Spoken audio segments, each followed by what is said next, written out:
Hey there, you are watching the Partially Examined Life live streamed.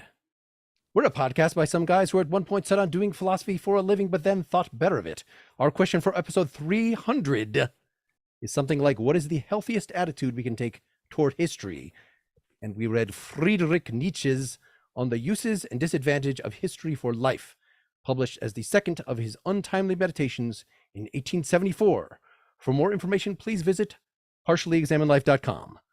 This is Mark Linsenmeyer, inwardly cultural, outwardly barbaric, in Madison, Wisconsin. Hello, this is Seth Paskin, greeting the PEL nation across the long, dark centuries of confusion in Austin, Texas. This is Wes Alwan, reclining in a very leisurely way on the shoulders of giants in Cambridge, Massachusetts. And this is Dylan Casey, striving to forget at the right time as much as to remember at the right time in Madison, Wisconsin. Ooh, welcome everybody. Hoo-hoo. Why have we not done this before? It was the pandemic. Everybody was doing this. I guess we missed our chance, Mark. Yep. Well, luckily, the pandemic stretches out ever onward. There's always a reason to not meet in person. The odors, wearing clothing below the waist. There's lots of things the advantages here. If I was in a bar, I could ask someone to get me a drink. I might have to stop and go get one myself. But hey, we were looking for some topic that was going to be popular enough, going to be a big enough thing. One of those big figures everybody's heard of. And we've done a lot of Nietzsche, but we've never done this one in particular. Wes, you found it. What's the story?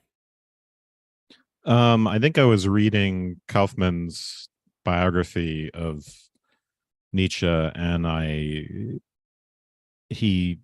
there's a certain point where he's quoting from Untimely Meditations, and I thought, hey, this would be great. We haven't done this, and I haven't read it actually, so it's earlier stuff, right? I think we've done Birth of Tragedy and On Truth and Lie in the extramoral sense, and those both precede this, but I call this kind of early Birkin. It's less aphoristic than later stuff that Nietzsche does, and it's more of a, except for genealogy, morals, but more of a coherent essay. So I don't know, I just remember being kind of wowed by whatever it is I saw in Kaufman. So were you guys wowed? You characterized it as if you like the culture wars, you'll like this. And so, and I think that you're right in that characterization. It's definitely got that op-ed, it's certainly a more sophisticated one than that, but sort of that, culture warrior kind of thing going on. But, Nietzsche's flamboyant writing as usual. So yeah, it's I refer to it as like a culture war essay. Yeah. In the sense that although Nietzsche, of course, would have bore that kind of classification. That, yes, he would have. Newspaper writers and people who are, kind of scribes of the moment. That's not what he wants to be doing, but it's, it is a cultural critique essentially. And I think that, maybe we should start out talking a little bit about what he means by history, because it's, I think as we'll see going through the essay, it kind of shifts. It means a lot of different things. On the one hand, it just means sort of academic study of history, and in particular, his own historical discipline, which was philology, classics, basically, before he he's already blown up his academic career really at this point, but before he finally takes a permanent leave of absence and becomes, the wandering philosopher. But he's also thinking about, individual history, memory, which is kind of the way he starts everything out. He's thinking about education and instruction and our formative influences, in particular educational influences, but also cultural influences. And he's critiquing the culture, in general. And the critique, of course, is that it's too historical. And the ways in which this is kind of parallel to his critique of morality. There will be a lot of parallels here, but the critique of the German culture at that time is that it's too historical, and we can talk about what exactly that means, because it means many things. But well, I mean, the short version of that meaning is too backwards looking and seeing the definitive answers for where we're at from where we came from, as opposed to a history that enlivens us for living our current selves and for the future. That, I mean, yeah, there's a lot more to say about it than that, but I think that we capture a bit of it. His critique is the way in which they're using history, right, at the time. So, I mean, I've said it's before, a deadening. Seth, opening remarks. Okay. well, I think it probably the concept of being untimely, I think, is tied to working against the current of what was popular at the time. And it's not simply the use or misuse of history, but I think he's also being a good Nietzsche pessimist. There was a current of optimism, this idea that, I think history is a Wissenschaft, that knowledge, that we could encompass all of experience, all of reality, all of the world in knowledge and bring a scientific approach to it. And there was an optimism at the time around what historical inquiries were capable of providing, in conjunction not just with history and, as he came out of philology, but also all of the others, psychology, all these other sciences. So he's trying to make a point that where the critique he's bringing is not simply against, let's call it the content or the tenor, but also the tone and the use. Yeah, I mean, he's in part thinking right about Hegel, and he spends a good bit of time bashing Hegel in really amusing and eloquent ways. But right, Hegel takes a kind of innovates a historicist approach to philosophy, and where history is seen as having a kind of development that is akin to the natural development of an organism, and one that culminates, that flowers in Hegel himself, or as Nietzsche puts it, in the craniums of Hegelians. So that's part of what's going on here, and it's untimely. He gives us two senses of what is untimely about this. One is just that people are very proud of this cultivation of history. It sort of is it's an ideal, it's an educational movement, it's an enormous force in Hegelianism. So it's it's something that he says that his time is rightly proud of. So his meditation is untimely in the sense that it attacks something that's of his time. And the second way in which he says it's untimely is just that his attack is leveraged from a vantage point informed by his familiarity with the classics, the ancient Greeks. So there's the untimeliness has to do with the target and also with the source. We had an episode a long time ago on Hegel's philosophy of history, and I think it's safe to say that Nietzsche is getting this secondhand at best. That one of the things we commented on about about Hegel's philosophy of history was that he had a great man theory. And insofar as Nietzsche acknowledges that, or that has actually persisted into the Hegelians that Nietzsche is directly reacting to, it is a matter of the great man must be somebody would have come along, right? It is historical forces. So we can think about, the most famous person influenced by Hegel, Marx, that it is all historical forces. It doesn't even matter what some particular genius decided to do on some particular day, insofar as there might be, imposing some form of this great man theory from Hegel onto Marx, somebody that's going to carry out the revolution. Well, if that person hadn't done it, somebody else would have done it pretty soon. And so you could even say the same with intellectual geniuses, right? If Shakespeare hadn't been Shakespeare, somebody else would have been Shakespeare. It was possibly a bunch of monkeys could have been Shakespeare. The times were calling for it, and that's something that Nietzsche has no patience for. That he remains an elitist. That it really is a matter of individual geniuses. Even if they are acting out history, it's better for us not to know that.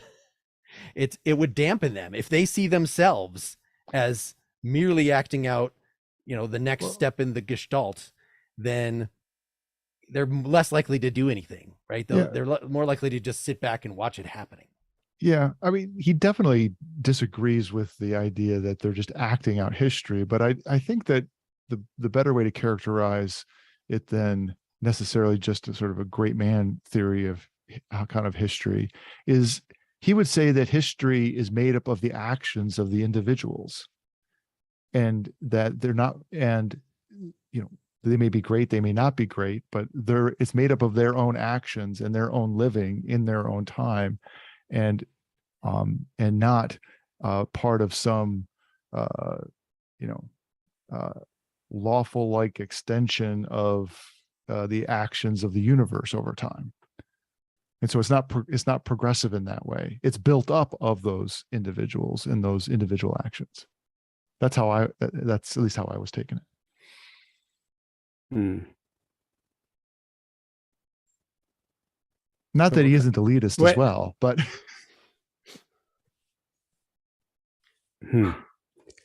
so ultimately history is an act of people in the present. So when you say that history is made up of the actions of individuals, and isn't there a sense in which we're looking backwards from the perspective of the present to identify what constitutes history? And insofar as we identify history as being the actions of individuals versus, and to some extent, if you think about it, if you think about history as a science or as a empirical undertaking, you would expect to look at what actually transpired, or at least the recording of what actually transpired, in order to create the narrative of what we call history, or what history is from the perspective of the present. And at least to the extent in which you're not superimposing some kind of Hegelian teleological unfolding of spirit or some other superstructure on top of that in order to make sense and interpret, there is a sense in which attending to the actions of individuals as you build the historical narrative, or attending to the records of the acts of the individuals, you could give him some credit for having some fidelity to what actually happened versus adding some kind of interpretive layer on top of it. I don't know. Well, I think that's right. I mean, and this is probably where we should start getting a little bit more detailed, but he has these different characteristics of what kinds of history you have. And, what you're describing sounds to me like the part that he calls the critical, way of looking at history, and that you understand what, you understand what happened, and there's a kind of unearthing that goes on there. And it made me think a lot about another historical word he uses, which is genealogy, and the kind of activity that is. He doesn't use that word in this book, but it made me think of that kind of thing. But you also used a word, Seth, of scientific activity, and that's exactly the pejorative he uses against the current activities of German history. That it's hamstrung by trying to be too scientific in this activity.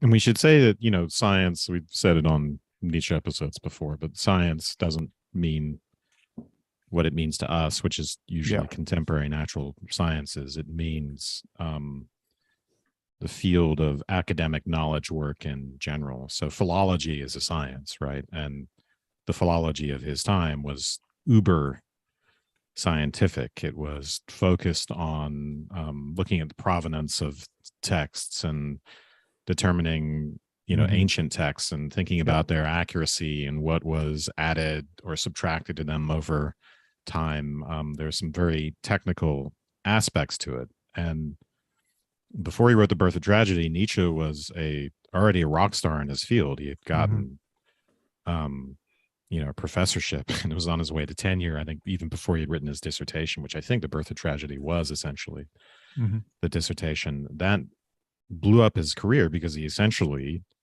is a writer in that piece. He is an essayist. He is doing exactly the sort of thing that he's arguing you ought to be able to do here, which is to do something really expressive and artistic and speculative and vital, and not just create a tome full of a bunch of footnotes that no one is going to ever read. Practical way, and that's the forward-looking. Yeah. It should affect things.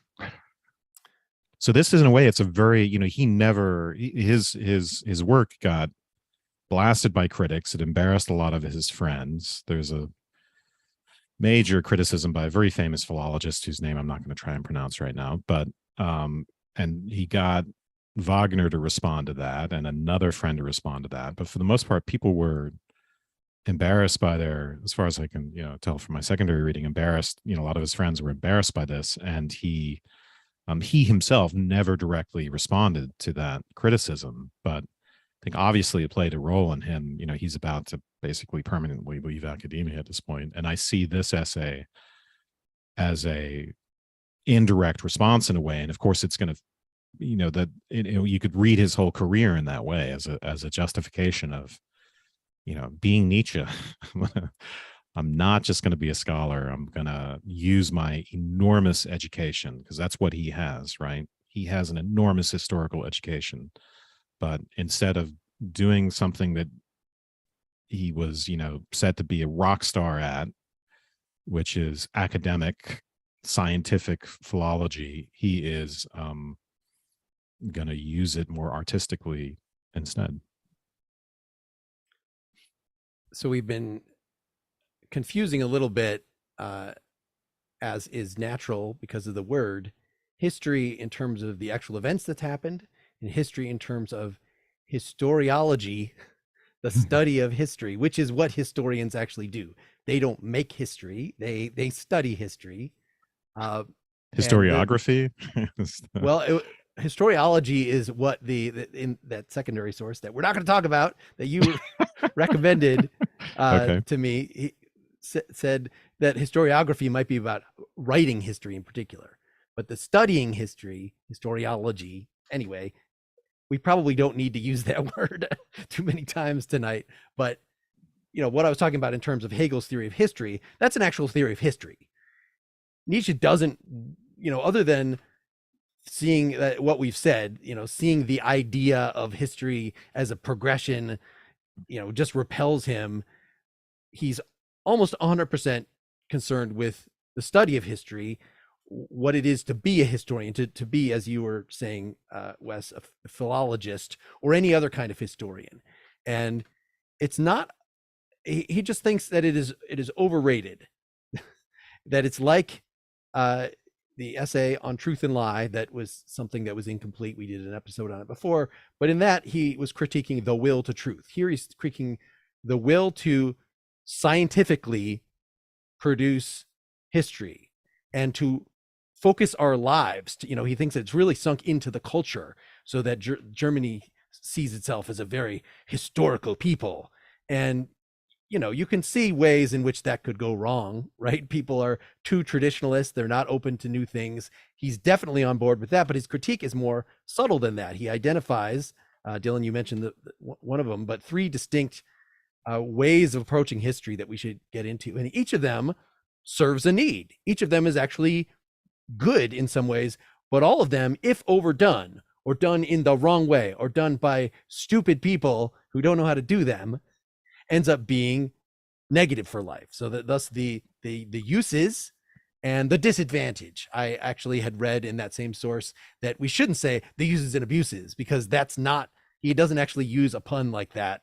That is it is in fact the uses and disadvantage. Anyway, before we get into those types, I just want to say, again, I'm going to repeat my idea that this word history means quite a few different things, and it's more than academic history. So, right, I mean, what we do when we educate ourselves, right, we're often doing history. Like if I become an expert in literature, I'm doing literary history, or the same thing with philosophy. What do we do as philosophers? A lot of it involves reading old texts, right, giving ourselves these historical influences. And then the question is, what are we doing with those influences? Do we become scholars and experts in the influences, or do we use them to do something new, to do something creative? And his argument is for the use of those things for other creative ends and not getting stuck. Although it's not that scholarship isn't useful, but for not for all of society to get stuck in that view of the past as being something to be merely dissected in a scientific way. But he does have this, before he does have quite a bit of a preamble before he gets into the three the whole types section of history. We could start with section 1. Yeah, him touching, it's kind of an amusing beginning to this, him touching on our envy of the animal for being able to live in the moment, right? Whereas we we live with the pressure of the past kind of bearing down on us, which is something that makes us hypocrites, because we try to disown it. We have various methods for dealing with the weight of the past. So you can see here already, this is not starting with academic history. This is starting with personal history and memory, and what it means to be the sort of animal that can have that, as opposed to a cow. Wouldn't it be so great just to be a cow?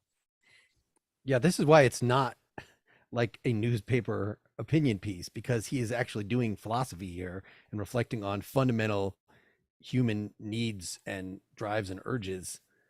It would be foolish not to read this intro to section 1. Consider the cattle grazing as they pass you by. They do not know what is meant by yesterday or today. They leap about, eat, rest, digest, leap about again, and so from morn till night, and from day to day, fettered to the moment and its pleasure or displeasure, and thus neither melancholy nor bored. This is a hard sight for man to see, for though he thinks himself better than the animals because he is human, he cannot help envying them their happiness. What they have, a life neither bored nor painful, is precisely what he wants, yet he cannot have it because he refuses to be like an animal. So this is a long-running theme in Nietzsche is, does self-consciousness, does the burden of being a human, is that not all good? As Aristotle would think, it's our destiny is what distinguishes us from the animals. It is really the point of life for the kinds of creatures that we are, is to be reasonable, to think, to reflect. The more thinking, the more self-consciousness, the better. And Nietzsche is merely pointing out that's not actually the way we think. That complete self-consciousness is totally paralyzing. Man, what a weight we carry around with us all day. Yeah, there's an odd issue there where he says he refuses to be like an animal, because he says in the next paragraph a little further down, the animal lives unhistorically. Man, on the other hand, braces himself against the great and ever pressure of what is past. It pushes him down or bends him sideways. It encumbers his steps as a dark, invisible burden, etc., etc. So it's not a question of us refusing to live like animals. It's the burden of being human is the burden of having a past. It's the burden of that weighing us down and crushing on us, in the sense that we have to, it forces its way into our consciousness. So I think in some sense, he's setting up the stage for saying that the past or history is a fundamental part of being human. And it's not something, this feels to me this is obviously something that Heidegger picked up on, but we can't avoid. Yeah, it's like thrownness, right? It's like thrownness. We can't avoid or escape. We are projected out of the past. And so what Nietzsche is going to say is we have to deal with it. We have to reconcile ourselves to it. And what he's going to complain about is the ways in which, at least in his contemporary situation, people did try to reconcile or deal with the past. There's a great bit about him talking. So it's not only cows who live in the moment, but it's children. So we also,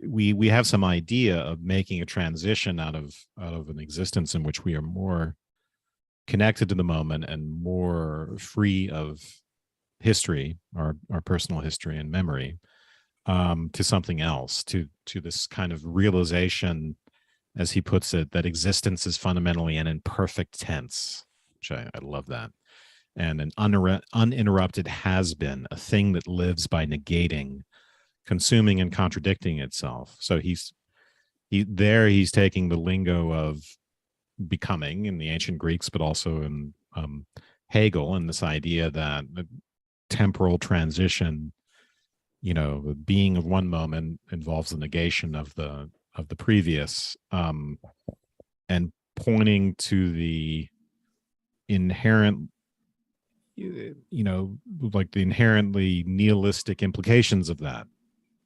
So once we get out of the moment, what do we do about that? We have to be able to fight that off in some way. So, one strategy that he mentions is like the cynic, right? The cynic talked a little about this with the time on. The cynic just says, okay, I'm going to be an animal. That's where happiness is. I'm going to throw off custom. Is this a mindfulness tract? I didn't think of that beforehand, but sure. No, he's not a fan here. of this. He's not a fan of the cynical solution. No, not at all. Definitely not. not. They live like animals, right? They don't live like human beings. Well, I don't think that mindfulness describes the solution as he describes it either. It would be how do grown-ups do this? How can we play like the child? I think that's a thing that we would be more likely to envy than seeing the cow and be like, oh, I wish I was like the cow. But seeing the child, like, oh wow, they're so into that. I would love to be as focused as on that, and to learn, to know how to play, to really be able to love. This is the kind of thing that humans should know how to do. Yeah, I mean, we know where this is headed, right? It's headed towards art. Mm-hmm. That's how we retrieve the moment. But at this point in the text, right, he's gonna. I think the mindfulness comment mark is apt, because he's going to say, tell us that happiness is the ability to forget, to feel unhistorically. And we need that to live. On the other hand, to be human just is to be historical, right? We, that is in a way our defining feature. It's intimately related to being self-conscious. But yeah, go ahead. Well,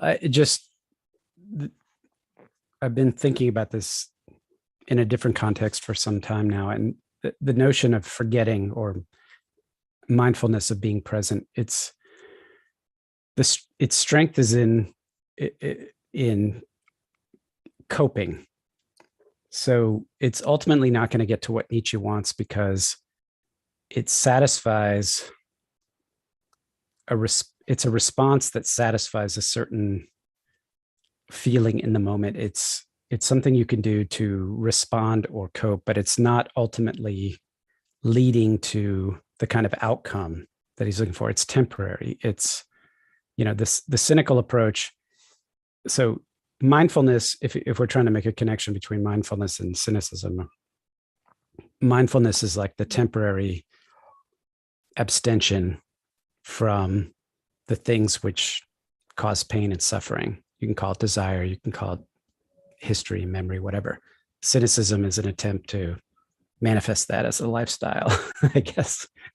But ultimately, as Wes said, it's a temporary solution to ultimately a not temporary problem. And I don't think Nietzsche's trying to avoid the feeling. He doesn't want to temporarily suspend the experience of the pain of the past or the pain of experience and desire. He wants to find a way to channel, to fuel it for something. Yeah, he creative. really tells us that there's two different solutions, and I'm on page 62 to 63 here. He tells us that he brings up a metaphor that comes up a lot, which is the idea of our plastic powers. Yep. And what he means by that is the ability to incorporate the past as if it were food and to transform it into a part of us. So it's our incorporative power that's important. And to the extent that we don't, that power is not infinite. And to the extent that it's finite, we need forgetting. Or, so in other words, we need to be able to draw that horizon that he talks about. Now, if we were infinitely power creatures who could do nothing but incorporate and use the past for creativity, then that would be ideal. So this is like, if we were talking in psychoanalytic parlance, we would say that the solutions are repression and sublimation. And the third thing that it can happen is that the past can be so overwhelming that it can be traumatic. He brings this idea up that we can simply be overwhelmed by the past to the point that our psyches are essentially obliterated by it, that our capacity to cope with it is overcome. So, well, just to one last word about mindfulness. It is mindfulness in the sense, in the Yoda sense, right? Never your mind on where you are, what you are doing. You don't want history crowding you in. But on the other hand, mindfulness is a form of self-consciousness. And the wish here is to have less self-consciousness, at least sometimes, right? To be able to forget. So you're not always, if mindfulness, as Seth just described it, there's some negative emotions coming. I'm just going to sit back. I'm going to judge it. I'm not going to let it control me. Whereas Nietzsche actually wants us to, you need something to seize you. You need your instincts. You need to surrender to them in a way. They need to be effectual. So if you're always trying to be mindful and hold it down, then you actually become the kind of monitoring lizard that is exactly what he's arguing against. All right. I don't know if it's worth me defending myself against that characterization of what I said. So we can move on, but that's not what I was intending. That's okay. Well, what is the disagreement in a nutshell? I didn't know that I was sharply disagreeing with I didn't know Okay. that either. Yeah. All right. Well, in that case, chalk that up to my inability to articulate and move on to the next topic. I recall, even though I brought it up this time as something Nietzsche was in favor of, when I was reading this and thinking he's anti-self-consciousness, I specifically thought of mindfulness in that context. So the fact that I brought, it could cut either way. Let's just put it that way. Like most things in this essay, right? Anything used to excess or used in the wrong way, he's very much has, this was a term from the secondary literature that a lot of people read Nietzsche as an orienting philosopher, that it's not about stating truths. It's not about getting a picture of the world. It's about getting back on the horse when you've fallen off the horse, right? That the path to a healthy, full life is a razor's edge. Well, are you referring to the secondary source? Is that that you have trying to give credit without giving credit? Yeah. So he's name dropping, no name. So this is history, Mark. This is exactly what Nietzsche's talking about. I just thought it was a useful thought. This is a footnote. You're doing No, footnotes. this is how we've generally made sense. At least how I've generally made sense joking. of Nietzsche in the past. As don't look for him to be completely consistent, because like an Eastern wise man or whatever, he's notorious for. Now I'm talking, I'm addressing this problem, so you got to do this thing. But if I'm addressing another problem, maybe you got to do this other thing, and that's really the kind of handbook that he's providing with this essay. Well, and I mean, look at the title of it, right? On the uses and disadvantage of history for life. And then my opening comment, it was just a quote from him, striving that you should strive to forget at the right time as much as to remember at the right time, right? So this is just, underlining the issue that in all of these cases, it all turns on exercising the different kinds of historical attitude in the right way. And and they all have, I think you said it at the beginning, Wes, that even you have your Antiquarian, your critical, and your monumental, and you could use them in the wrong way and the right way, that kind of thing. Yeah, I mean, the next step in this argument, this is page 63, is just to say that the unhistorical and the historical are equally necessary to the health of either an individual, a people, or a culture. This is a tripartite division that he repeats several times in the essay. So we're thinking on all those different levels at once. He does then go on to argue that the ahistorical is more fundamentally necessary to life than the historical. So, and why is that? Well, you can't act. You can't truly act, and you can't do, especially you can't do great things unless you're in the unhistorical mode, or at least you can't be so overly historical. And why is that? Because there are, he's associating the historical at this point, I think, as Mark pointed out, with thinking and reflecting and being rational and also being moral, and all of these things, the things that we've sort of incorporated into us count for these purposes as historical. And what they do is they make us inhibited. They make us Hamlet-esque. We too much of it, and we have difficulty acting because we can always say, what should I do? What is it? What do people do culturally? What have my people done historically? What is right? What is wrong? I think he'll say at some point, right? When you act, to truly act is always to act without a conscience. And it's all been done, I would think, would be the most that's it. Debilitating of all. Like, why even bother? Yep.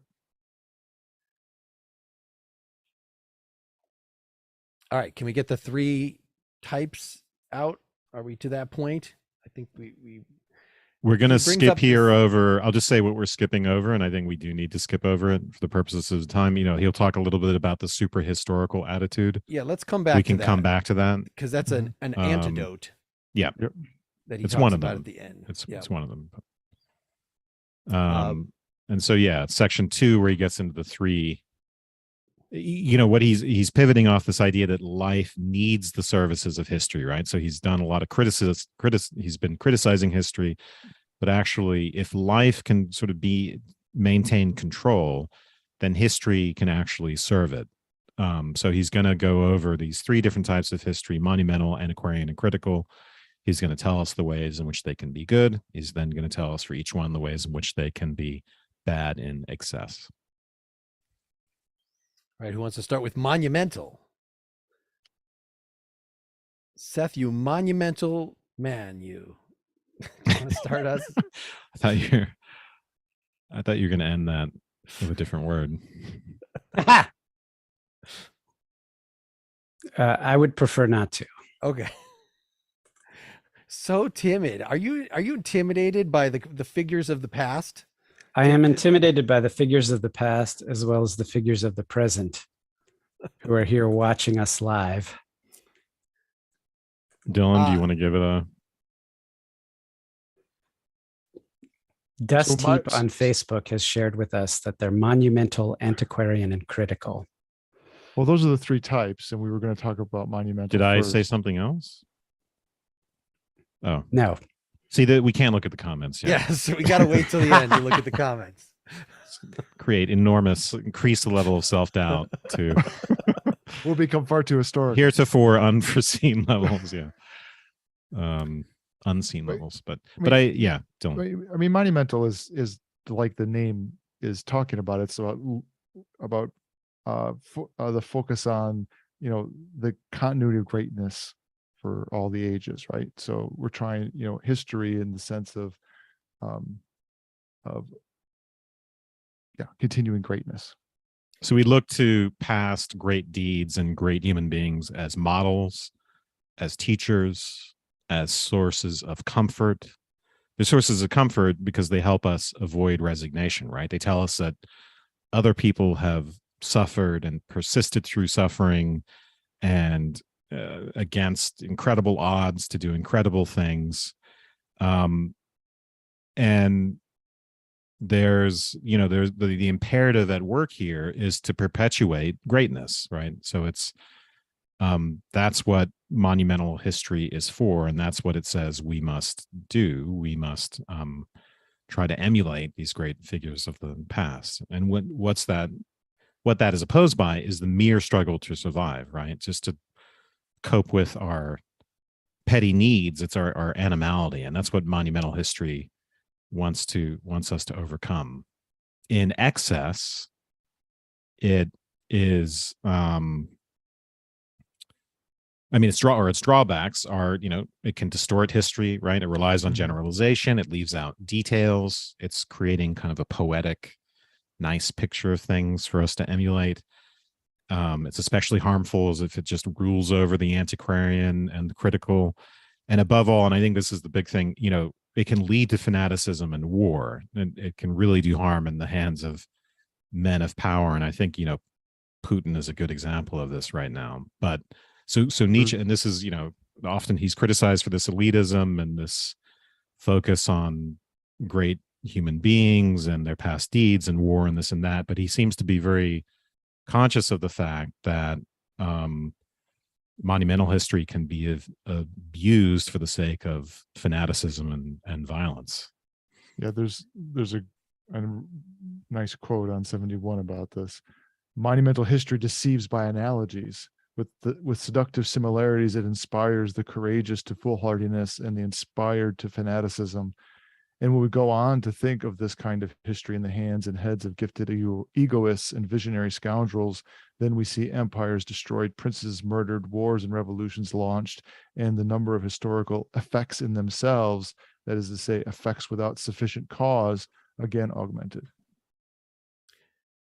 Yeah, we should say that this whole thing about effects without causes, it's about identified causes. And we were sort of talking about this before, that even if it is the case that society's only changed because, you know, of sort of pressures that maybe an astute sociologist or a professor of history could predict, could chart the course of, the monumental ignores that. The monumental just sees the effect, sees Napoleon was a great man and he did all this stuff. And that is the thing that is remembered. It's not, and the conditions were ripe for someone like Napoleon. And if it hadn't been him, it would be somebody else. Right. It doesn't want to reduce Napoleon to his particular influences or to being a function of the social conditions of the time or any of that stuff. Yeah, this view of this great man view of history, one of the quotes here on 68, that the great moments in the struggle of the human individual constitute a chain, that this chain unites mankind across the millennia like a range of human mountain peaks, that the summit of such long ago moment shall be for me still living, bright and great. That is the fundamental idea of the faith in humanity, which finds expression in the demand for a monumental history.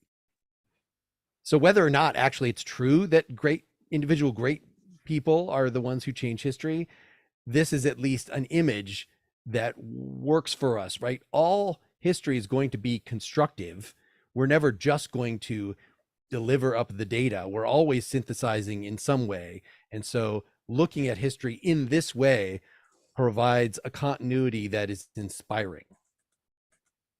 Mm, If you're doing it right. And Well, it can be, yeah, it can be So- inspiring in good ways and bad ways. But go ahead, Seth. Well, I got the impression, and I could be wrong, that the monumentalist approach to history is, let me go back to the text here.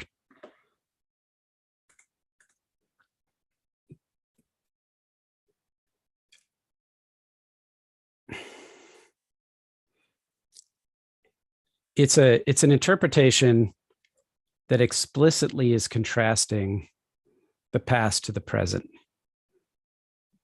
And I thought that what I understood was that it was an unfavorable comparison to the present. So it's the job of the monumentalist is to lionize or grab those elements of the past which indicate exceptionalism in order to be able to construct a narrative which indicates that such things are not possible today or such things are not happening today. Was that a misreading? I think so, because I think he spends a bit of a section saying monumental history is supposed to convince us that those things are possible, right? It's a consolation in that sense. It's supposed to. I think Seth is just supposed pointing to- out the bad way that a lot of people take it. I don't know that but I guess that's a good question. Is there something inherent in making monuments that says the present is Well, crap let's by comparison? Yeah, let's talk because about the if second. the present was all that, you'd be building monuments to the present and not to the past. or you could do Well, both, it right? gets at the second way in which monumental history can be harmful, and that's what he says. It's in the hands of the indolent. This is page 71 to Yep. 72, which is to say, monumental history can be used by inartistic natures to suppress strong artistic spirits in their own age and say, contemporary art sucks, man. Everything, I don't get it. Why can't you paint right? Look at all the past great stuff. So you establish a canon. You say, look at all this great stuff in the past, and nothing in the present can live up to that. And for Nietzsche, that's really just cloaks an all-out hatred of greatness in general. The idea is actually to get rid of it entirely and cloak that in admiration for the greatness of the past, to ward off any present greatness, future greatness. Yeah, Let the dead bury the living, so to speak. But go ahead. A monument is literally the ossification of some kind of ideal of the past. It's concretizing and memorializing in some kind of fixed form. There's no such thing as a monument that changes, right? It becomes a sedimentary like recognition of something in the past, and then you come and you have to pay homage to it. It becomes a tool of the critic. Yeah, a bludgeon. Right. I'm just though thinking about when people were arguing about, can we take the Civil War, the Confederate monuments down? And it was, well, you should keep it up because it's a piece of history. And it was pointed out that, no, actually, these things were put up as a political act like a century after the fact by, daughters of the daughters of the Confederacy or whatever the groups were, so it was a will to power. It was a power grab, so monumenting is not necessarily sedimentation in terms of the great thing is happening and then it freezes in sediment. Like, no, it's an actual activity by the people making the monument. It's a part of that. It's literally it's an act of the historian, not an act. Yeah, exactly. It's not something that happens in the moment. It's I like the use of afterwards. Like the use of the word monument as a verb, monumenting. You did say that, right? I didn't imagine that. I think it might have been an accident. I don't know. That's great. I don't know, That's really good. We'll have to rewind the tail of the tape. A few other so little things about the good ways in which this works. So somebody who embraces monumentalism, they are reflecting on man being a glorious thing, a thing exhibiting mercy and helpfulness, all of them, however, leaving behind them a single teaching that he loves best who has no respect for existence. So Wes mentioned, that the enemy of this is mere survival.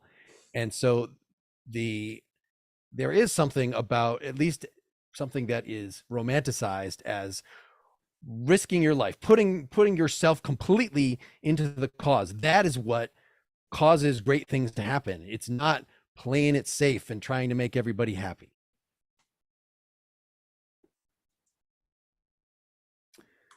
So it's hard to see how, I mean, yes, you could be self-destructive in the way that you were saying, or not even self-destructive, destructive of other things, by throwing yourself, like this is an invitation to fanaticism.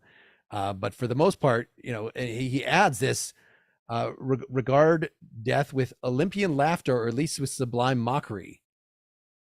Often these great people descended to their grave with an ironic smile. For what was there left of them to bury? Only the dross, refuse, vanity, animality that had always weighed them down, that was now consigned to oblivion after having for so long been the object of their contempt.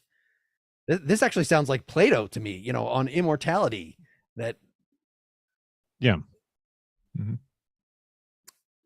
the life of right. the philosopher. It's a way to do something more than be an animal focused on survival. I mean, it would take a long time. We could get into a discussion of what that means and why that is. It's more about the thumatic part of the soul, or the recognition function, and the meaning conferring nature of that, right? So this is one way we try to get meaning out of existence. It's not just about pleasure, it's about greatness. Yeah, he has a couple of nice quotes about fame here. First, he says it's the expectation of a place of honor in the temple of history, where he in turn can be a teacher, comforter, and admonisher to those who come after him. And later he says fame is the belief in the solidarity and continuity of the greatness of all ages, and a protest against the passing away of generations and the transitoriness of things. Yeah. So sort of a rage against the dying of the light, sort of but interestingly, we were saying that maybe the art is the answer. We're going to get into more, but if you think of art as creating an artwork and leaving it out there and saying, this is my mark, this is my monument, that's very different than I don't want to be overly self-conscious. I want to be completely consumed in the creative process. I want to live as a creative person. I want to have that mindfulness. Clearly they're related, but the idea, I think if you were completely self-consistent in that I want to live in the present and stuff, then you do not care about leaving a monument. Like there's something that is connected with greatness to that, but even in itself, that might be, or maybe it should be, sort of a vice for Nietzsche. Yeah, it's a very complicated issue, right? Because it can be motivating, the idea of greatness, but it can also be debilitating. A lot of people aren't creative because just the pressure of trying to live up to something, or the pressure of their ambitions is crippling. So to what extent do we allow thumos to function, and the desire for recognition to function? I don't think we can get rid of it entirely, and yet we have to moderate it. And that's what makes it such a difficult issue. This is the type of thing that gets lots of people into therapy. Yeah, I mean, it's me in my trade, but yeah, go ahead. Well, it's a question of how to take, since we've introduced this notion of thumos, it's a question of how does the individual in the present connect their thumatic inclinations or desires to an attachment to the past. And there's a sense in which, think about this. I'd ask the people who are listening to us now, are you all like, have you gone to the Vietnam Memorial in DC, or the Lincoln Memorial. And the question is, what is that relationship between you and the monument, insofar as it represents some kind of recognition of past greatness? Is there a sense of connectedness? Is there a way in which you can channel your experience of being in front of the monument in a way? And I think for Nietzsche, if it's a worship or a fetishization or a sense in which there's a false consciousness because you get a better sense of self by virtue of being close or having some kind of tangential connection, versus connecting with it in a way that in turn drives you to do things for your own sense of recognition, propelled, using Heideggerian terms, propelled out of the past. That I think there's a way in which your reaction to this, or the way in which you utilize it for the present, could be positive. But as an activity itself, I think he thinks in general it's relatively negative because of the way that people don't do that. Does that make sense? Well, I think yeah. he gives us the positives and the negatives. I didn't get a good sense of whether he thinks it's more negative on the whole or more positive. Maybe you might be right about that. I mean, because he certainly, he thinks that people's aversion to novelty and contemporary art, for instance, are explained by the Monumental, and fanaticism and violence are explained by the Monumental, and there's no shortage of that. But I don't think Nietzsche thinks we can do away with the need to aspire to the greatness of people in the past. And in a way to be in dialogue. Later on in the essay, he'll use this metaphor of a dialogue, a republic of genius, and also like a bridge composed of great individuals across the river of becoming. The only way to overcome becoming and establish being is through this cross-generational dialogue of greats, let's say. But no, it can't simply be a question of we were great once, so we must be great now. There has to be more of a dialectical interchange between the present and the past. It's always about striving, right?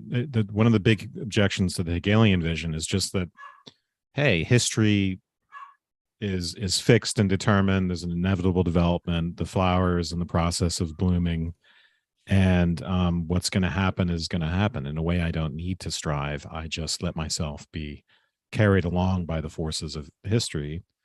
And if I'm a genius, it's going to just happen of its own accord if I apply that to my own personal life. On Nietzsche's view, you have to think in agonistic terms, to go back to ancient Greek idea and a Platonic, Socratic idea in particular. You have to be thinking competitively in order to fully reach one's potential. All right, can we get the Antiquarian out there, or do we want to take a real-time break? It's an hour. Not really. I think since we're stare? live, we'll let's What what is cruise on. when do we start talking about comments and stuff? I think let's talk for another half hour. We'll get through these other two things, and we'll probably say something. This is only 3 or 4 out of 9 sections of the text. It does get very repetitive and ranty as it goes, and we've kind of covered a good number of the main points. Oh God, no. Yeah, the Hartman thing we can skip. Yeah, these particular. Yeah, apparently section 9 was added right before publication and is mostly a screed against this book that is not well explained, and the philosophy of the unconscious, which I think was influential on Nietzsche and Freud, but he's focused on a very Hegelian part of it that he hates. But All right, so the antiquarian kind of history. This is the kind of historian that you would expect when you think historian. The bespeckled, just everything that is old and trying to convert well, see if this is part of the Antiquarian. Certainly, an overall critique of his that he has against historians is conversion. So the scientific conversion of everything into mere data, right? Well, So let's keep the Mhm. positive and the negative Okay, all right. characterizations distinct, though, because he starts out with more positive, and then he All right, tells so us. let's give some positives here. Well, I mean, just at the very beginning, he wants to look back whence he came to where he came into being with love and loyalty, and with this piety, he, as it were, give thanks for his existence. He wants to preserve for those who shall come into existence after him with the conditions under which he himself came into existence. Thus he serves life. So it's looking to the past with a view towards how it informs the present. That's the good thing, with a kind of veneration, a piety toward the respect to it, because it was the way in which it was the source of the current time and the current life. This is about identity, and it's about roots, right? This is the past that can help make us feel at home. We can say, he talks about contentment in a society of those who are otherwise wretched, right? They think, oh, I'm part of this particular nation with these customs, and these are good things that I can revere, and they are part of what make me who I am. They're part of my culture. So and they make my existence bigger than just my individual transitory existence. They connect me to a larger and more permanent whole. So whereas, the monumental is also about a kind of form of permanence, leaving behind things that are influential on others, being that genius, that great person. But in this case, that sense of persistence comes not from doing great things, but just from being part of the culture itself, by being influenced by it, by being an exemplar in some sense of it. Yeah, so he's not all for revolutions, constant. He likes there to be domestic peace, even though a lot of what he writes seems like, oh, we're just heading toward the last man. We're heading toward too much peace. We need to have competition. We need to have striving. We need to have, a cheerful contempt for just being safe. But maybe especially for the masses that he doesn't have a lot of respect for, having something that keeps them rooted and feeling content, and not as a group all getting up and moving away in search of something that feels better.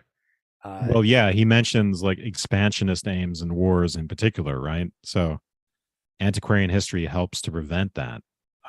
If you can't get into the antiquarian mode, you are more likely to be in the nationalist mode, which is one of the bad forms of the monumental. So he'll say on page 74, it's can actually help prevent the desire for war and expansion. And then he has this great little line about, the antiquarian helping you. It's like the contentment of a tree in its roots. Quote, the happiness of knowing that one is not wholly accidental and arbitrary, but grown out of a past as its heir, flower and fruit, and that one's existence is thus excused and indeed justified. There's a lot of beautiful. You can't mention enough the fact that there's a ton of beautiful, incredible writing in this, even when it's repetitive. He manages to repeat himself at a general level without ever repeating himself at a metaphorical, rhetorical level. But well, that you can pretty much always say of Nietzsche. Yeah. One of the few great writers in the history of philosophy. So on page 74, he says, this always produces one very imminent danger. Everything old and past that enters one's field of vision at all is in the end blandly taken to be equally worthy of reverence, while everything that does not approach this antiquity with reverence, that is to say, everything new and evolving, is rejected and persecuted. So if we're going to get on the, Plato / pre-Socratic or ancient historian bandwagon. It makes me think of the whole theogony, or these ancient Greek, the gold soul, the bronze soul, all these mythologizing of the past, the great people of the past, the great men of the past.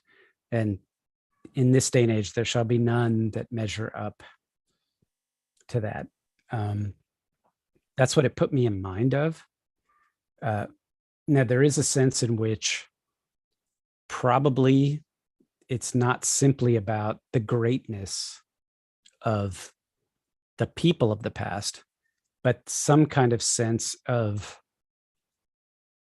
I don't know what I would say simplicity, but with the Antiquarian, you're almost always going to get some kind of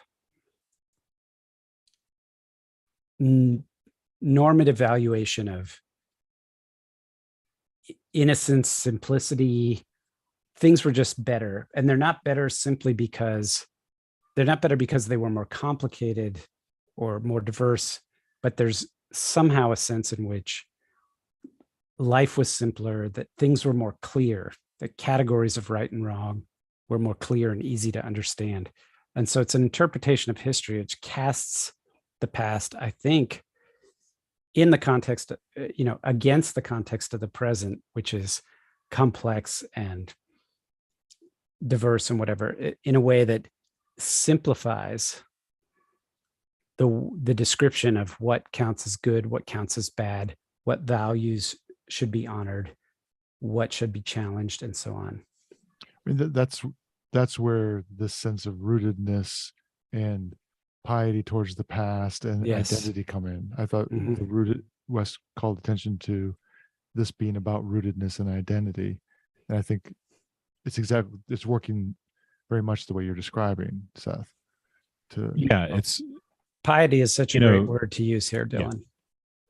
It's one of the dangers is very similar to the monumental danger of being averse to what's new, right? Mm-hmm. So the Antiquarian and the Monumental share that problem, and as I'll say, it undervalues becoming, so it can paralyze the man of action who might not act because he's worried about offending some piety. Yep. Right. This is about custom and tradition, and it's a very maybe even Confucian way of looking at the world.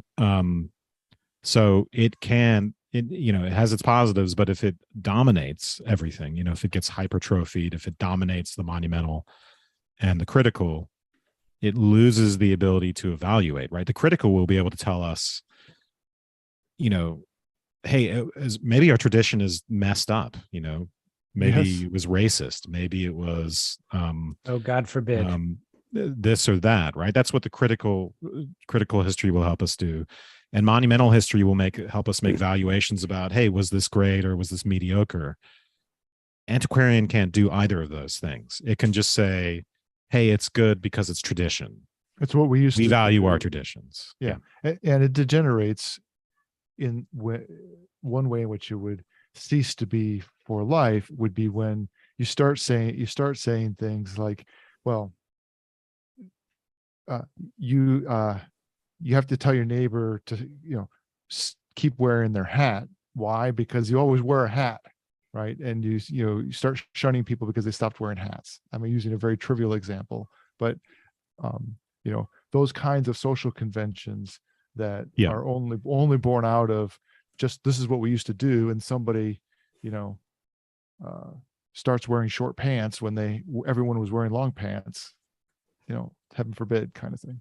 That's when it's ossified. So it's provincial. He continues. Provincial. I'm not going to read this quote about the roots, but that in the tree, he says, is aware of its roots to a greater degree than it is able to see them. But this awareness judges how big they are from the size and strength of its visible branches. And then it continues. In other words, the tree knows its own business and doesn't know the rest of the forest, right? So if you're very into the history of your hometown, where you're living right now, and get really into that, that's not going to broaden your perspective. Like it's might be really interesting. It might be really rewarding.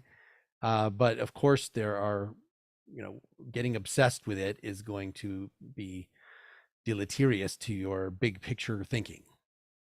Well, it's And like when someone comes into your small town with, their foreign ways, and A stranger comes to town. how do you evaluate? Yeah. How do you evaluate those foreign ways? You can just, if you're fully provincial, you just say, that's not the way we do things around here. And that's, Or you could fall in love. you get your shotgun out, or, but if you had the other forms, you could, if you were a monumentalist or if you were critical, you could possibly expand beyond your little horizon of, Mhm. Small town ways. But so he had said that, in terms of this, it makes you just indifferently affirmative of everything that is past. Of course, the past had vigorous debates going on within it, and we Yep. tend to just paper all that over and like, oh, I really like those the rationalists and the empiricists.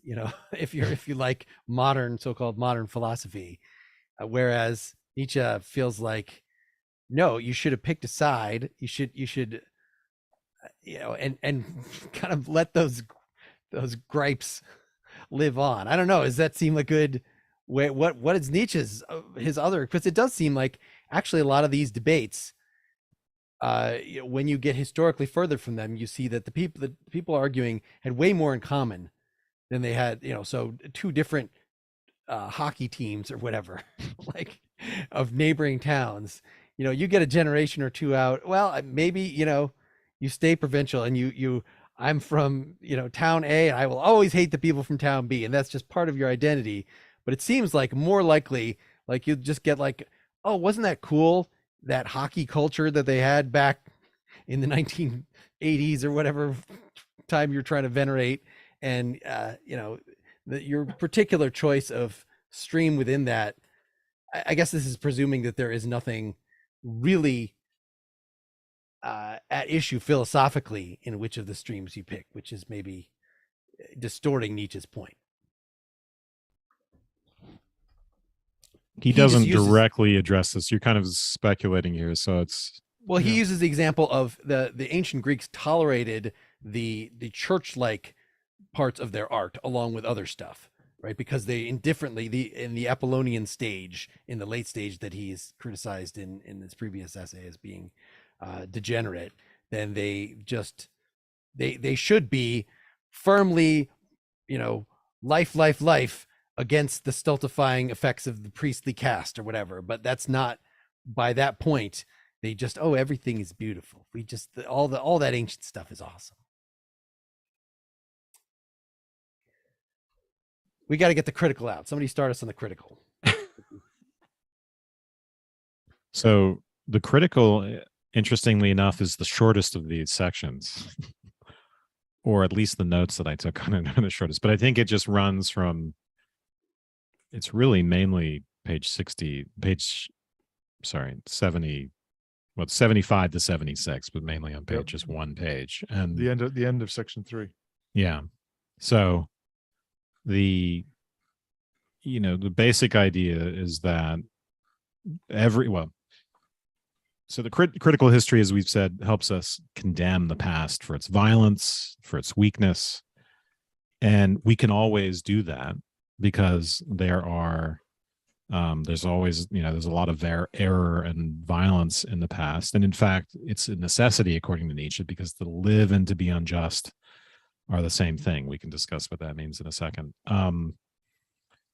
The danger of simply going whole hog on critical history and giving up on Monumental and the Antiquarian, we need all three in the positive sense ultimately, is that we throw out the baby with the bathwater in the past, and we lose sight of the fact that we are actually the outcome. This is a very Crito-like argument, by the way.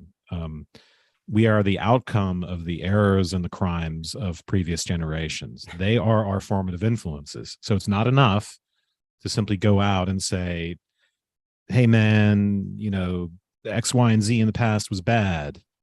That doesn't actually that condemnation doesn't actually do anything for you. You have to develop a new habit. You have to develop a new virtue. You have to be able to live something ultimately, and condemnation does not by itself help you do that.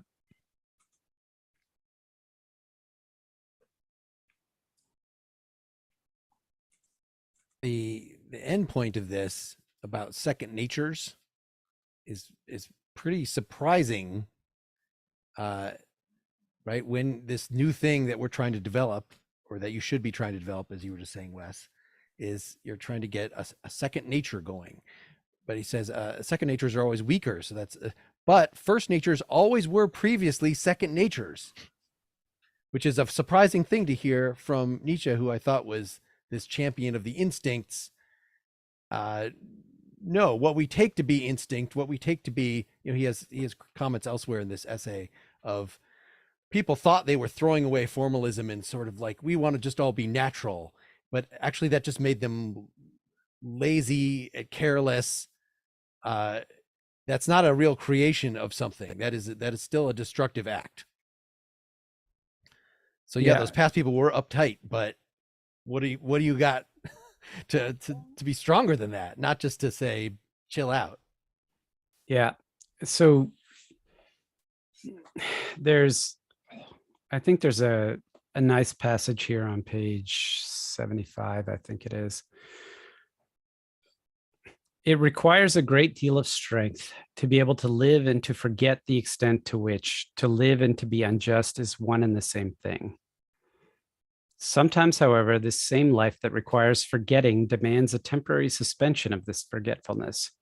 It wants to be clear as to how unjust the existence of anything, a privilege, a caste, a dynasty, for example, is, and how greatly this thing deserves to perish.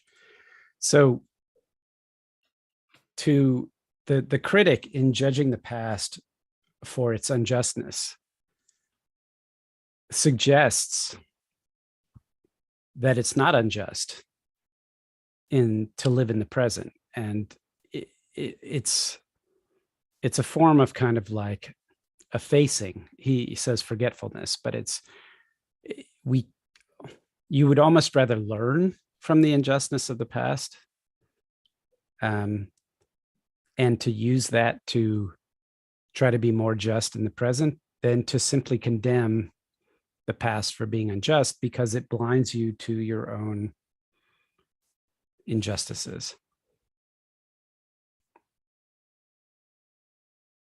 Who's going to make this modern first? This is like the fact that it's so not filled out by Nietzsche makes it just like, let's fill in the whole thing with social justice talk here and what he would have to say about I'm not that. talking about social justice. It's to condemn the past for being something that it is, and to think that that somehow makes you immune from the same criticism of the present. I think that's ultimately the problem of the critic. I'm not talking about social justice. I'm just talking about like, to say like, well, primitive, they were less civilized. They had less technology. They had less culture. They had less of this, or they were unable to this. They didn't have this concept. It's a justification that ultimately puts you in a position of entitlement from the present, where you think somehow you have all those things and you're immune to. Yeah, I mean, that sounds like part of it. I don't think we should forget that another dimension of is this throwing the baby out with the bathwater part, that you lose your rootedness, and you lose the connectedness that was enlivening, and maybe those things go actually hand in hand, that you the way you were saying, Seth, is you, in your critical disposition, you cult a we're better than we were kind of contentment that's blind to the fact that we are rooted in the past, and also that we're not immune from the faults of the past. They might be different faults, or they might be just masked in different ways. That's a slightly different problem than I guess I would go back and say it's related to also becoming unrooted. So He has this great line about. Sorry, did you want to respond to that? no, I want to respond to Dylan, but go ahead. Well, if you why don't you respond? Yeah. So I think what I was trying to say was I appreciate that connection to the rootedness in the past, but it's sort of like saying what I was trying to say was something more like this, like, oh, they did human sacrifice. That somehow makes them, on our moral scale, that means that that we can criticize them. We don't do human sacrifice today, so we can't be criticized by the same rubric. But we still have human trafficking and colonialism and all these various other sorts of things. So it's a way of taking a kind of moral high ground against the past for behaviors which were normalized then, or which were at least accepted then. And it makes you turn a blind eye to your own, simply because you don't have those same practices or mores or whatever. But it doesn't give you the strength to go and examine your contemporary situation for its own sorts of. I think that's a good critique. I don't know if it's the one he's making Might here. not be. I mean, I think the one he's making here, you would say, okay, it's my culture and my civilization that had human sacrifice in the past. And in fact, maybe this country was built on human sacrifice. Therefore, I can't be proud of anything in my culture, in my country, because it's just all built on human sacrifice. It's systemically, humanly sacrificial, even if actual human sacrifice is not occurring anymore. We know the types of arguments that people make. So in other words, that's the throwing out the baby with the bathwater. The idea is that we come to see our whole social fabric as corrupt and worthy of being thrown away, because we can always look at the past and say, hey, look at all the violent and terrible things people did to each other, and how that causally is connected to where we are today, and even to me being who I am. These are all formative influences, a part of my culture. They construct me, so to speak. So we're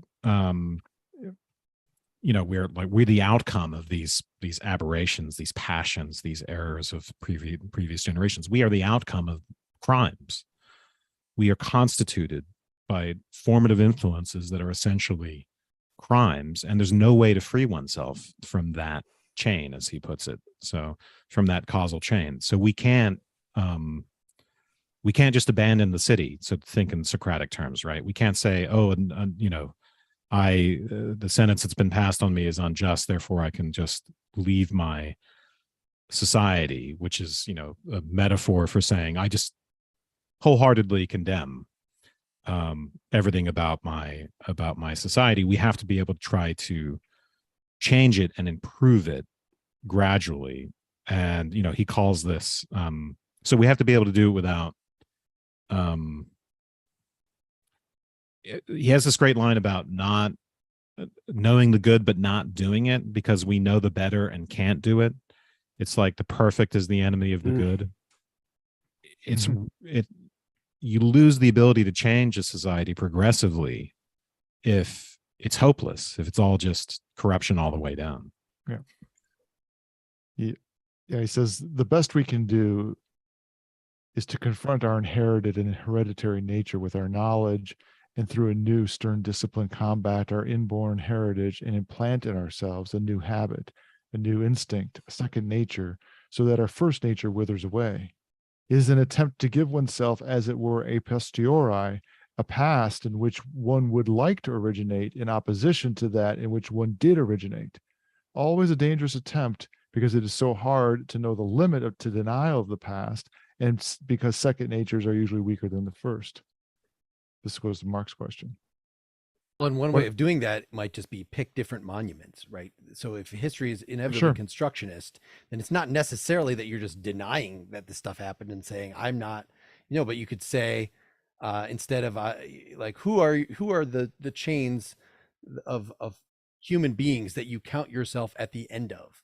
Which ones are you picking? If you say, I'm a citizen of the world, I am a citizen of all, I am the descendant of all the oppressed people, of all the peoples, that have ever walked the face of the earth, you're going to have a different self-conception while still maybe acknowledging, not emphasizing, but acknowledging the same facts. You don't though get to entirely choose your monuments in the way you don't get to entirely choose your critical norms, right? Slavery is wrong. Human sacrifice is wrong. And nothing changes that. Shakespeare's great. So who's great and who's not in the past, that's a subject of real debate, and there are real norms around it, just in the way there are real norms around human sacrifice and slavery. So this is not a matter of just arbitrary choice.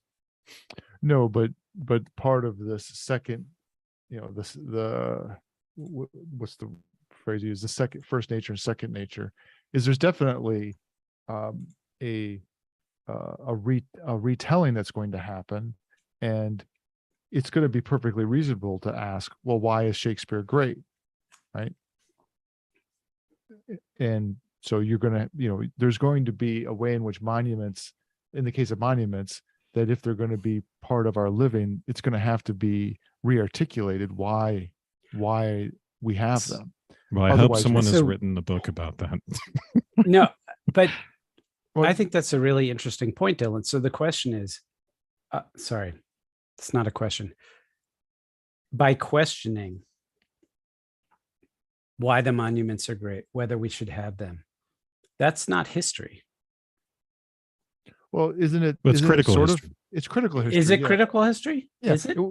Well, Yeah. so critical history would be to say it's bad.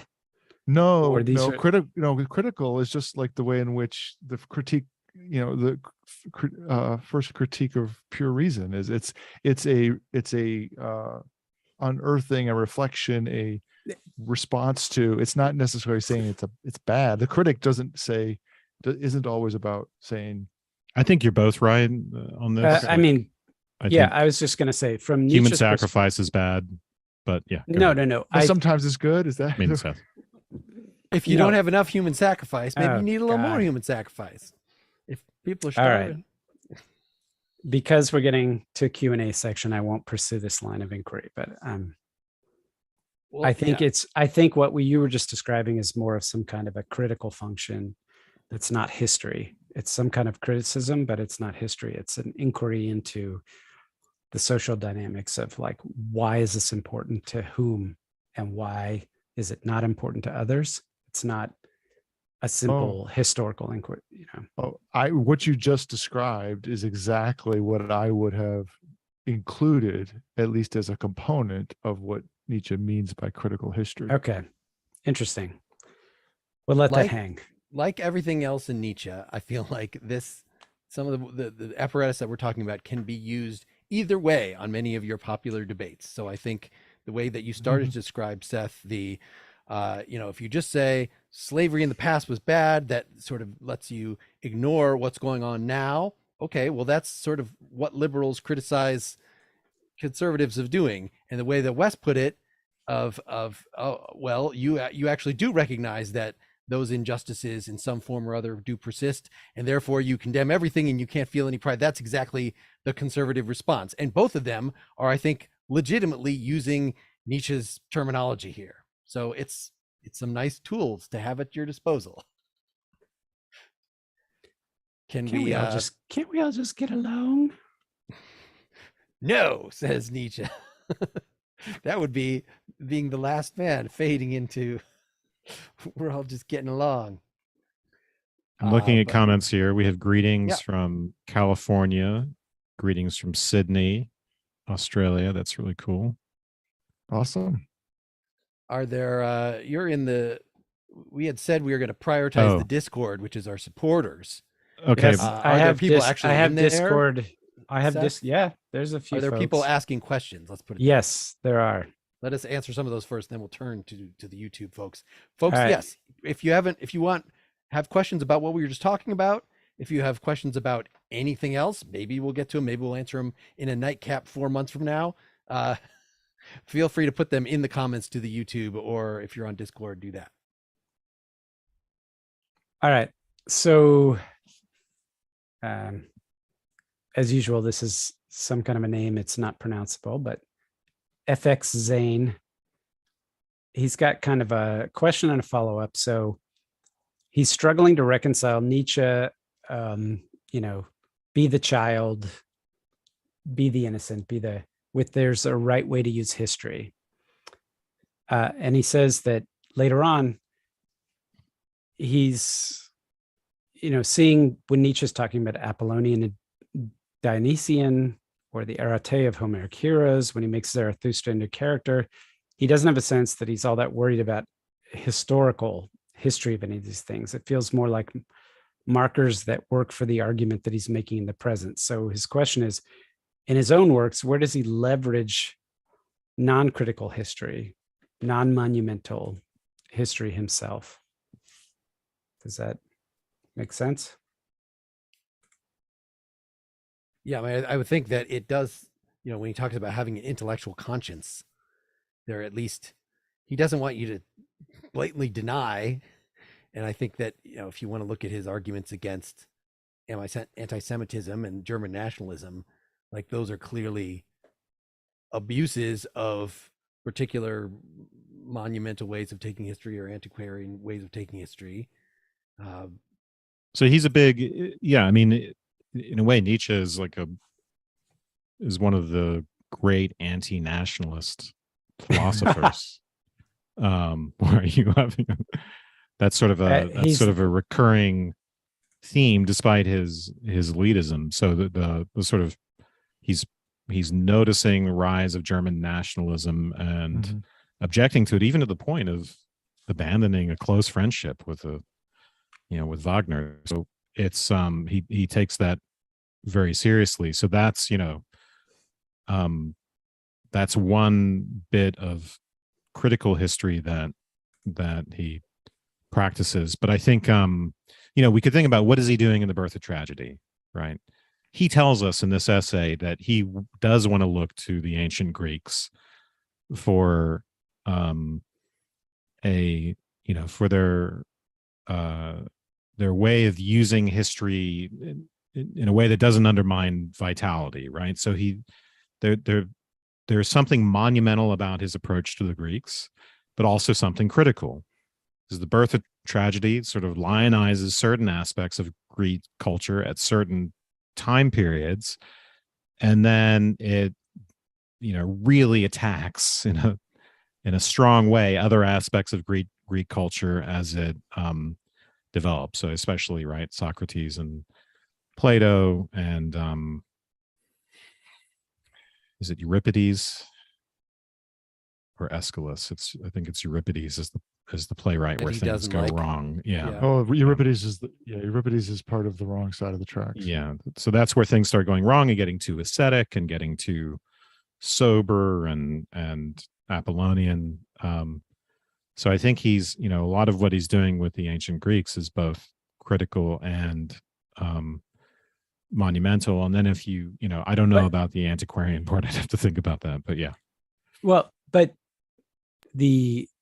what you're pointing out, Wes, though, those are two modes of history, so to speak, that he's applying. But it's all in the attempt to recover something, to bring something that he thinks has been lost or hidden into the present. And in his characterization of these three modes of history in this work, none of them are attempting to reclaim something from the past for the productive use in the present, or to cure an ailment of the present. Well, they can. I think wouldn't that be that's what he's advocating? And yeah, that's what he tells us at the very end of the essay. He says, look, these three modes used in the correct way can be in the service of life. Yes. And that's the way we should use them. Right. Yeah. But as he describes 1, 2, and 3, that are all sterile and unproductive, we have to turn to the example that he provides in The Birth of Tragedy or whatever as an example of how to use them that way.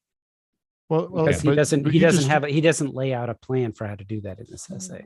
Well, yes and no. Yes and no. I mean, you just said Okay. he lays out 1, 2, and 3 as monumental, antiquarian, and critical, as if they're all bad forms. But we just went exhaustively through how there are good and bad forms of each of them.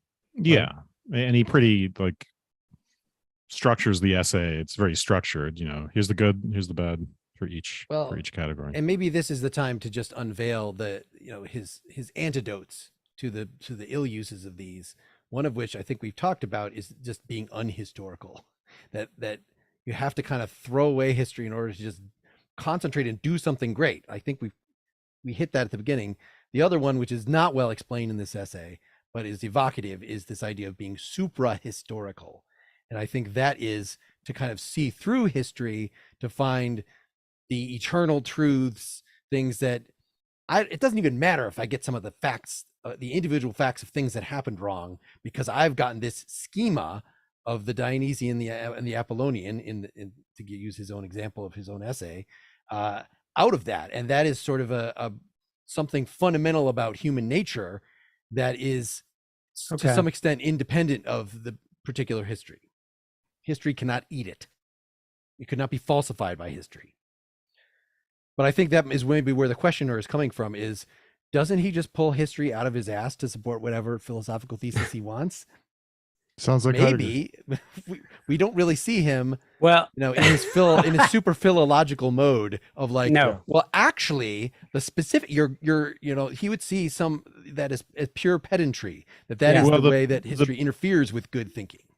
We know he can do it because he wrote a bunch of he did a lot of philological work before he published The Birth of Tragedy, and that's what elevated his reputation to what it was before he ruined it.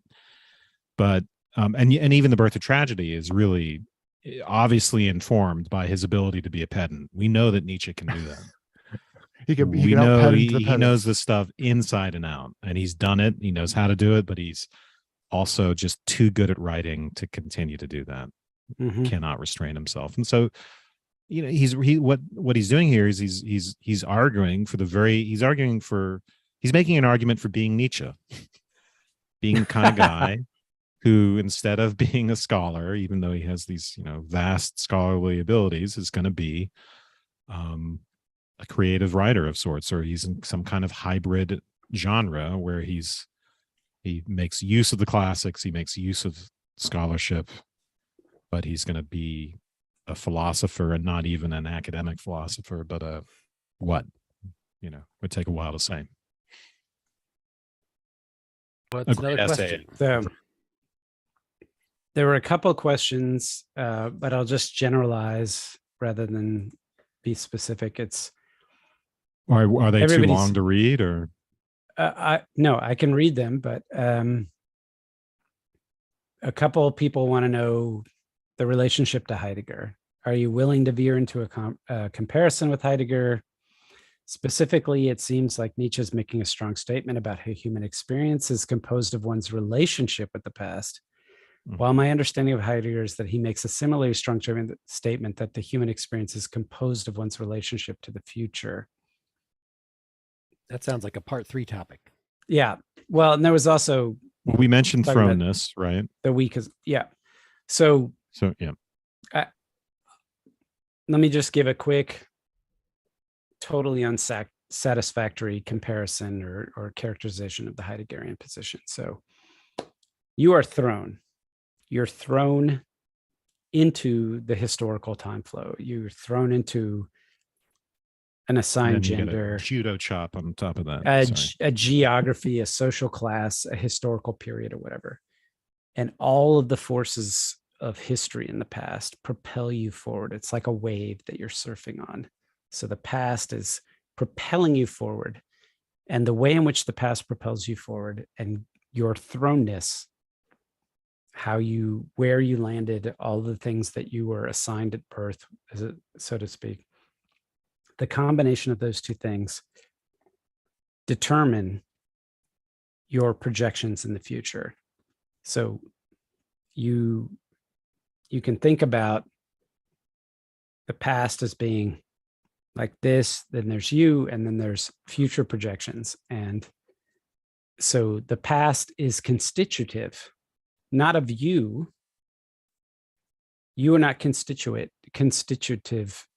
Wait, what's the word I'm trying to say? Constituted. You are not, is that the right word? Constituted. You are not constituted by the past. You are constituted by your thrownness, but your future possibilities are conditioned and controlled by a combination of your thrownness in the past. And, I don't know how to reconcile. I don't know quite how to understand Nietzsche's. Well, I can say something about this. This Please. tracks a general existentialist distinction between essence and existence, right? And where essence, it just corresponds to thrownness. We are determined by causal influences, social, cultural, historical, all the rest of it. And the other side of that is existence, subjectivity, and freedom. So Nietzsche is making an argument for the latter.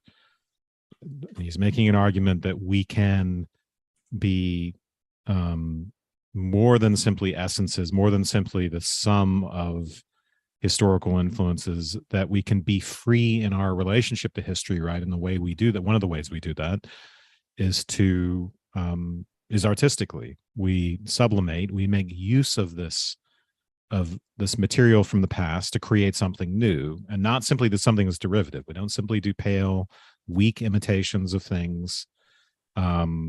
We can actually attain some sort of freedom by making use of influences in the past and necessity, and the thing that you might think would just reduce us to the product of deterministic forces. Get another question out there. All right. Is there anything on YouTube? Are you done? Is that all on discourse? Is that all on Discord? Oh no. All right. So are objections to arguments against particular monumental versions, I assume, of history and culture wars, at least partly an objection to cancel culture? This is hard to see. It's pretense at being truth-seeking when it's actually just status-seeking and power-seeking, grounded in thumos. Would Nietzsche or Wes, with the reasonable concerns about cancel culture, okay, I'm not able to articulate this paragraph into a... I'm having trouble getting on Discord, otherwise I would. All right. So I think the question is that if one objection to monumental history would be what we were talking about, like tearing down monuments and and so forth, like or critical. I think I would be an objection to critical. You think? Yeah. Well, I think this person, I think what this is Heath. I think he's trying to say, is it possible that the current vein of cancel culture that's driving to tear down the past in the name of truth, is it really not potentially thumos? Is it not seeking recognition versus being truth seeking? He says for every single one of these that the mediocre people are going to take it over and use it for their own ends. So yes, but go ahead, Wes. Yeah, well, this is like a softball for me, right? Just like swinging. Yeah, I mean that's the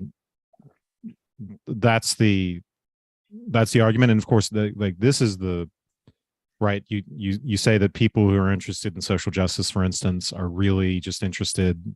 They're engaged in virtue signaling or status seeking behavior, and of course, that is Nietzsche's core argument. That is Nietzsche's core ideological argument, right? When he reduces morality to hypocrisy, he says that really morality is will to power. That's the same sort of reduction. So you can always find that sort of argument in Nietzsche, but it applies to morality in general. And then you have to say, well, when are we actually being interested in justice and morality? When are we not just hypocrites driven by status and power and recognition? And that's a very complicated question. And maybe there is no easy answer to that. Maybe it's always both.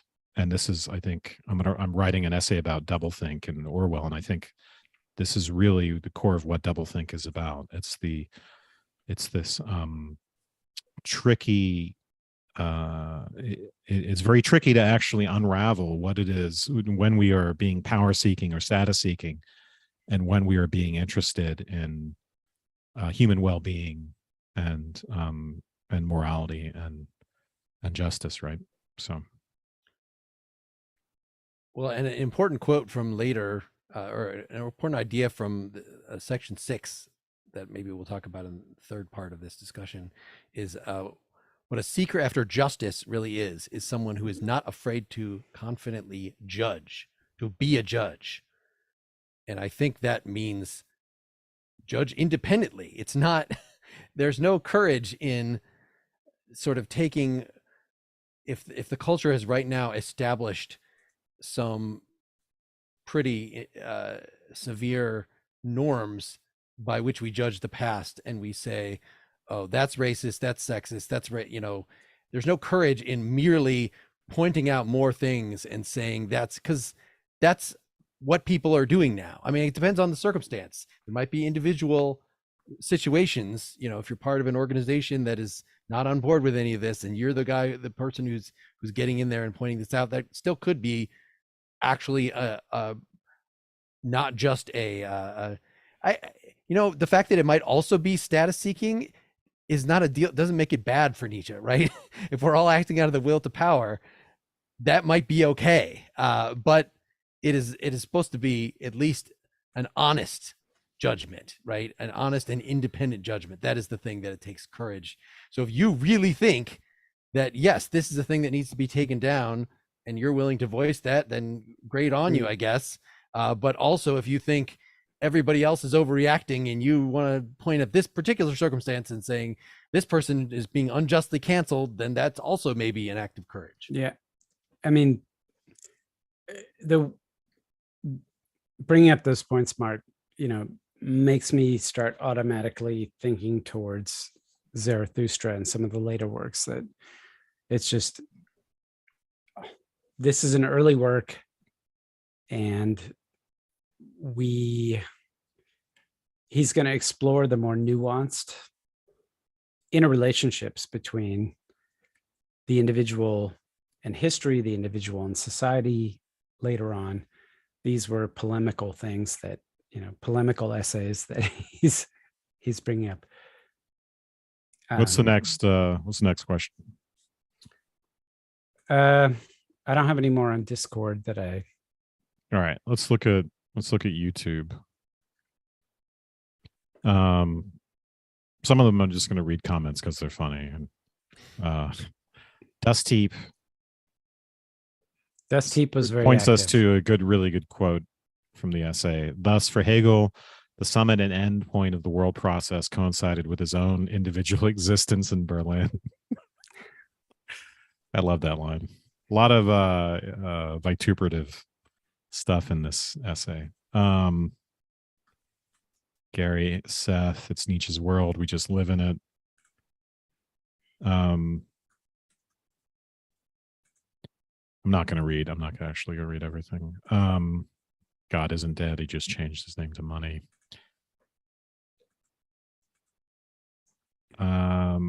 Which essay is being discussed? I don't know. Did we ever mention that? I put it in. I'm just kidding. Yes, I'm just kidding. it's in the description. Did we of ever the get to video that? in front of you? We usually get to that in the third part. We like to let the listeners figure out what it is we're discussing before it's like Jeopardy,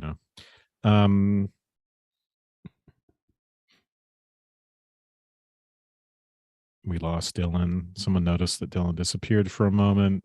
Were you getting your dog too? It seems like both of you were getting No, handling no, your my dogs. my computer somehow it wasn't charging, and I was going to lose everything. So I figured it out. No, I have a 15-year-old Pomeranian who's blind and deaf, barks at everything and is on drugs. So I had to deal with her. Someone listened to this while settling back in a very comfortable recliner. I like that image. I did notice there were a couple of folks from Australia. They were like, "This is Saturday morning." There. Yeah, that's very cool. It's very sad for the Europeans. I wonder if any of them stayed up.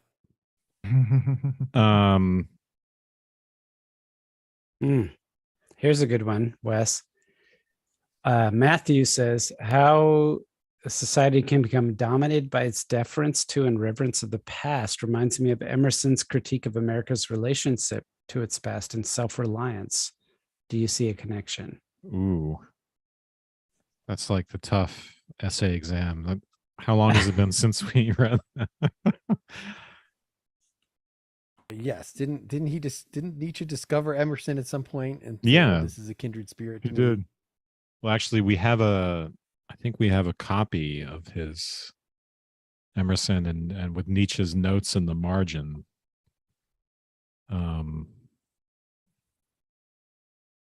If I'm not wrong, but I don't know does about anyone that. remember? Can anyone comment on how many years has it been since we read that?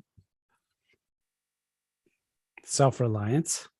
I just always looked at Nietzsche or Emerson as Nietzsche light. It's Nietzsche. Well, yeah, I remember the one thing I Americanized remember and is that you didn't have good things to say. Maybe this is Well, a that reason was for about us to Thoreau. return. Oh, that was Thoreau. Okay. Emerson I was just as disappointed with Emerson, I recall. But you were chastened into not being as vocal about that disappointment. I don't think. remember which order we did that in at this point. Well, side note on marginalia, if anybody has an opportunity to go visit the philosophy library at Harvard University in Cambridge, they have a little special section where they have some of the original works, the books that were owned by all those famous philosophers who flew through there, and they have their notes in the margins, and you can look at seeing how, was it Santayana, Santayana commenting on Hegel and those kinds of things. It's pretty cool. So make the trip. Lacanian Lifter. This is what finding out what Ira Glass looks like after listening to This American Life for years. So weird. Which one of us looks most discordant with your image of what we should look like? That's a great question. I've seen more than one comment about how they thought I would have looked like Dylan. It was on our advertisement video, and I've also seen it elsewhere in the past. Is it possible for a philosopher to find happiness? No. Is everyone happy? In general, sure. I'd say the answer is no. Are you a philosopher?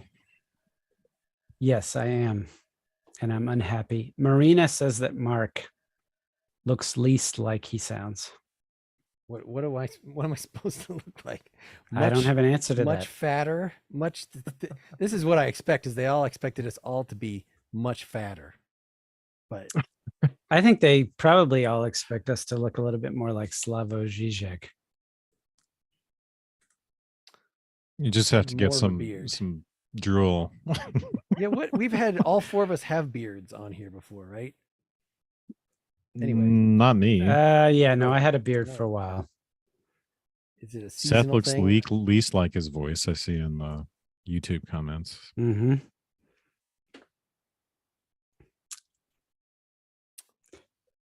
I feel like this is not a very entertaining use of Yeah. So our we should wrap viewers' up. time. Yeah. I'm I'm enjoying it, but I also have to go to bed. So We have a lot, so we're going to continue talking about this in a third part. Mm-hmm. Only for the supporters. Ha ha. Oh, jeez. Partiallyexaminedlife.com. Dylan is the sexiest looking, but Wes is the sexiest sounding. Oh, Jesus. Wow. That's Oh. that's why they thought you looked like me. I would agree with that. We have gotten numerous. Can we trade? We have gotten numerous things.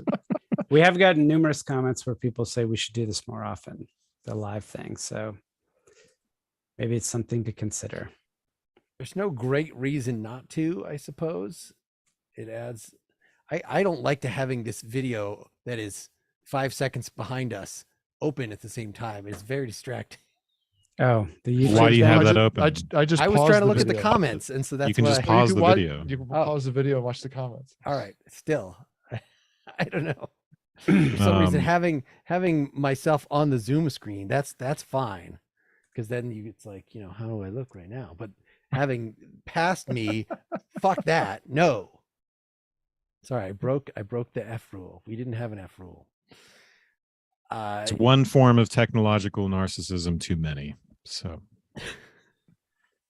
too many images of the sign for me of when we're done with an episode is when I get just loopy, and so I think I just now hit that. You crossed the line there, Mark. So Thank you, folks, for watching, Yes. for listening. If you're doing this in the future, for watching, if you're doing this in the future, I hope the past does not weigh upon you.